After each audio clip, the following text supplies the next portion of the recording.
Maraming salamat po sa aking paboritong estudyante. Kasi kaharap ko si Glenda.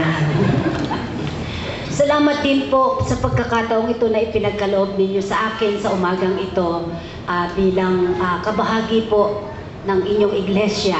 At salamat Pastor Valencia, salamat kay Ate Dali. Si Ate Dali po ang nag-imbita sa akin. Yan, matagal po kaming magkaibigan. Nagpapasalamat naman po ako, hindi ako nakakalimutan ni Ate Dali.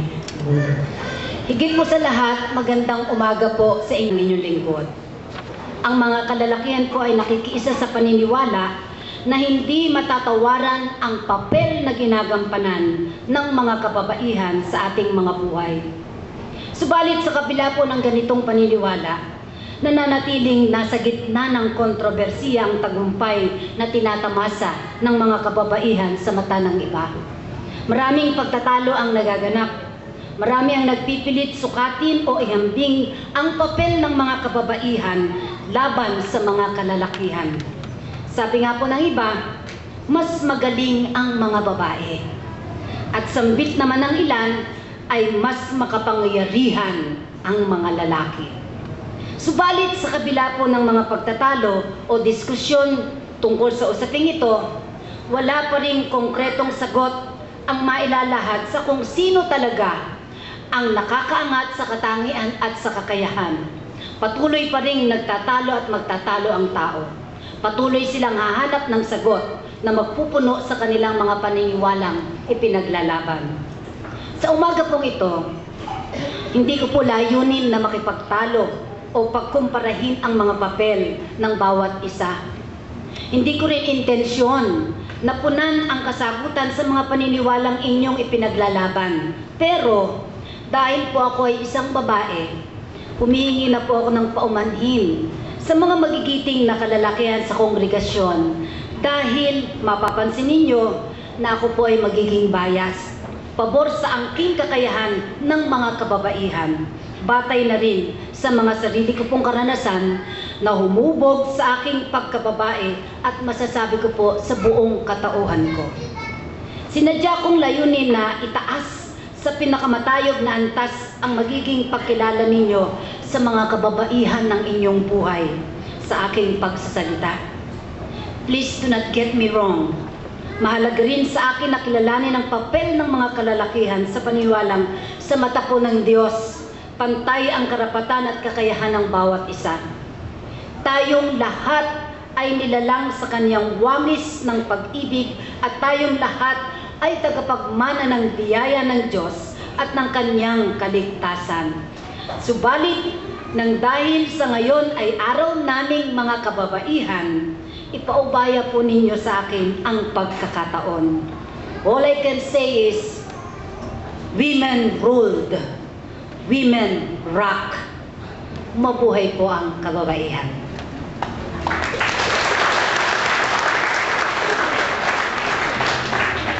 Kung atin pong susubaybayan ang turo sa banal na kasulatan, payak at limitado ang papel na dapat gampanan ng isang babae. Sila ay may simpleng mamamayan mga simpleng mamamayan ng lipunan, taga-suporta sa ministeryo ni Kristo, nagbibigay kalinga sa mga lalaki, nagtataguyod ng kanilang mga tahanan, and they are the simple personalities behind Jesus' ministry. Sa kabilang simpleng papel na ginagampanan ng mga babae, maraming ulit ding binanggit sa banal na kasulatan ang mahalagang papel na ibinahagi nila sa ministeryo ng Panginoon. Ilan sa kanila po ay si Dorcas, na kinilala sa pagpapakitang kanang katapatan at makalingang paglilingkod. Lydia is revealed being a woman of great hospitality. Phoebe is described as servant of the church.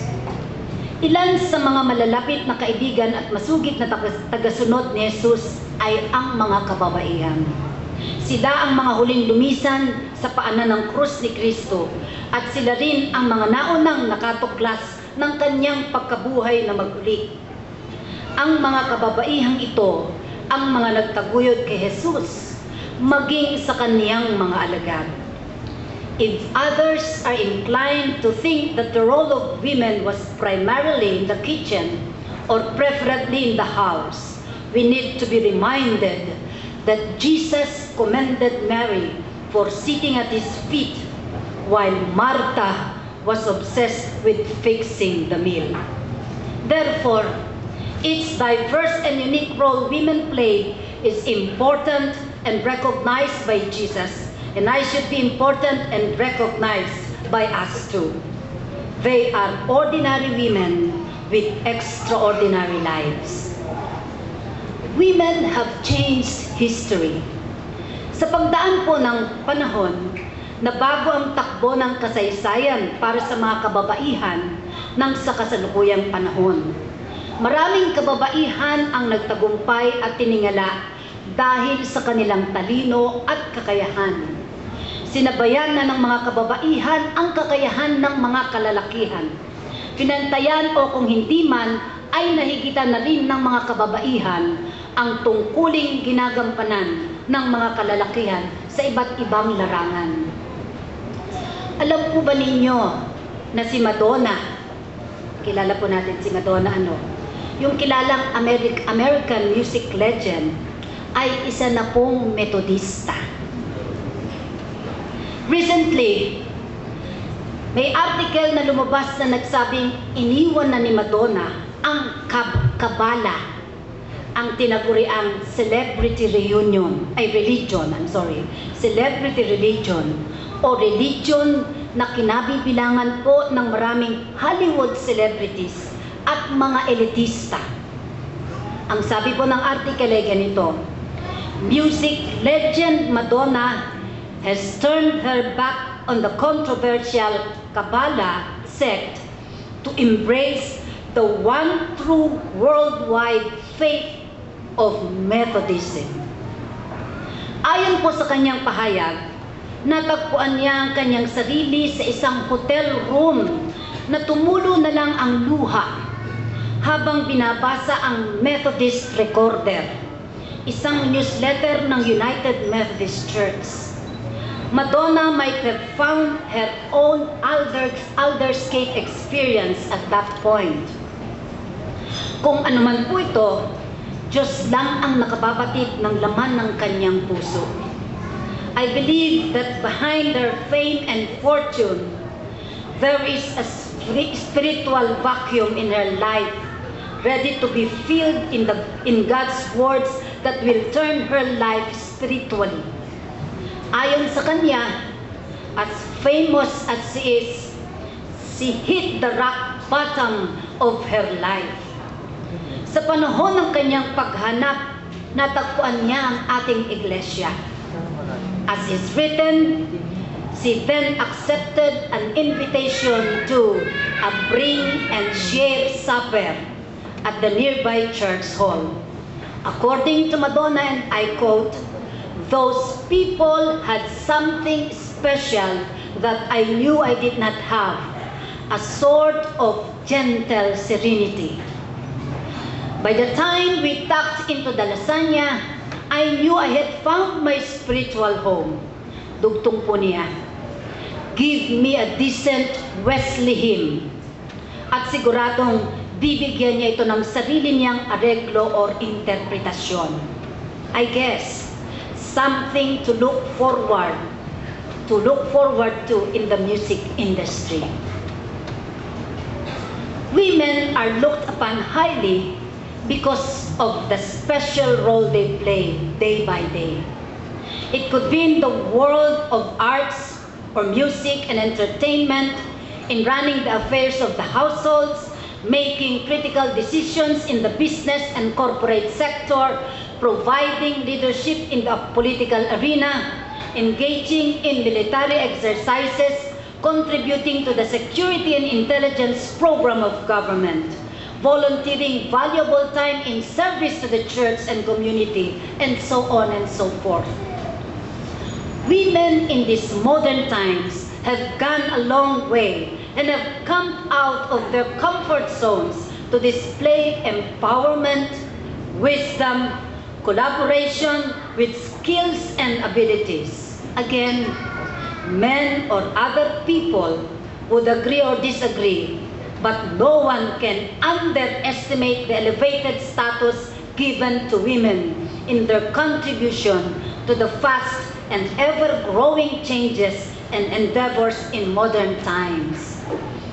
We can all attest to the distinctive and unique qualities of a woman who can bring a long-lasting relationship.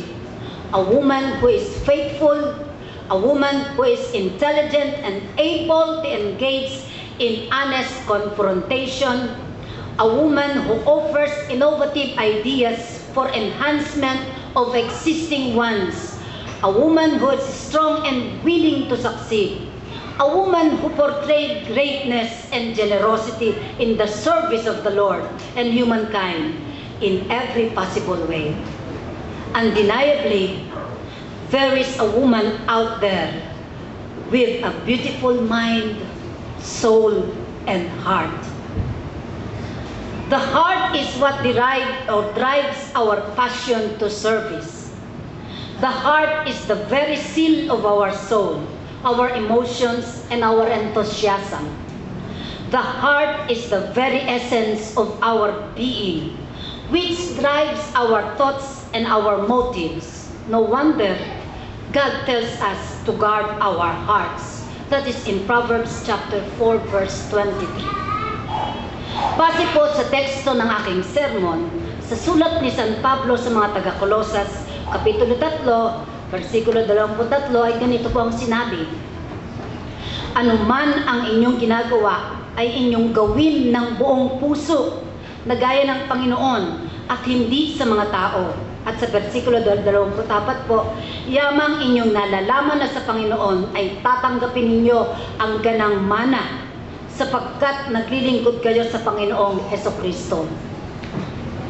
Ang buod po ng katangian ng mga babae ay pinatunayan na rin sa iba't ibang larangan at pagkakataon.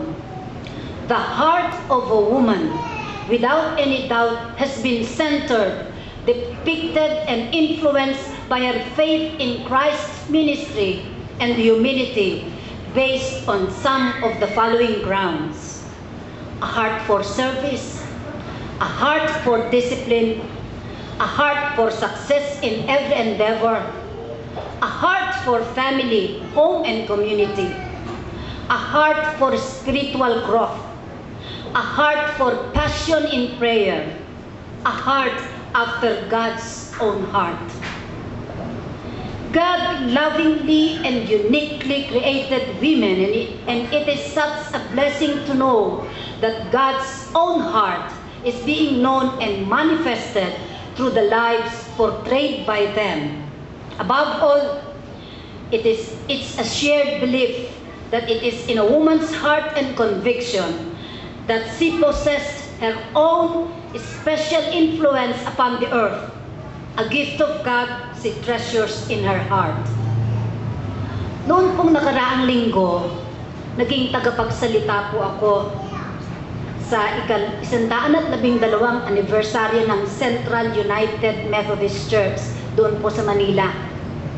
Obviously, hindi po ako preacher, pero sa maraming pagkakataon, ako po ay nagpapaunlak na rin sa mga imbitasyon ng mga iglesia upang magbahagi ng akin pong pananaw at karanasan. Pansin ko po, nagiging paborito po akong anniversary speaker ng ating pong mga kapatiran. I feel so privileged by the gestures. I believe that it is when I open my heart and share my experience and testimony in a very personal way that I feel humbled to talk about my faith and how God has blessed and influenced me in so many ways, so I can influence and bless others in return. Ako po ay inatasan ng Central United Methodist Church na magsalita batay po sa Psalms 118 verse 1 na nagsasabing, "O give thanks unto the Lord, for He is good, His mercy endures forever." Umikot po ang aking mensahe sa mga bagay na dapat nating pasalamatan sa araw-araw. Likas sa atin na pinasasalamatan ng mga biyaya ng buhay na ating tinatamasa. lalo na po ang mga positibong karanasan na pabor sa atin pong mga ninanasa. At kahit mahirap mang gawin, ipinagpapasalamat din natin ang mga mapapait na karanasan ng buhay at ang mga pagsubok na nagpapatatag sa ating pagkatao at kakayahan. Nagkaroon din po ako ng pagkakataon na maibahagi ang aking personal na testimonya bilang isang babae na dumaan sa maraming karanasan ng buhay. Ibinukas ko po ang laman ng aking puso. Sa inyo pong pahintulot, nais ko pong muling buksan sa inyo ang aking puso at hahayaan kong kayo ang humusga sa aking mga karanasan, hindi lang bilang isang babae, kundi bilang isang mananampalataya na nagmana ng isang puso upang bigyang buhay ang paglilingkod ayon sa pagkatawag sa akin ng ating pong Panginoon.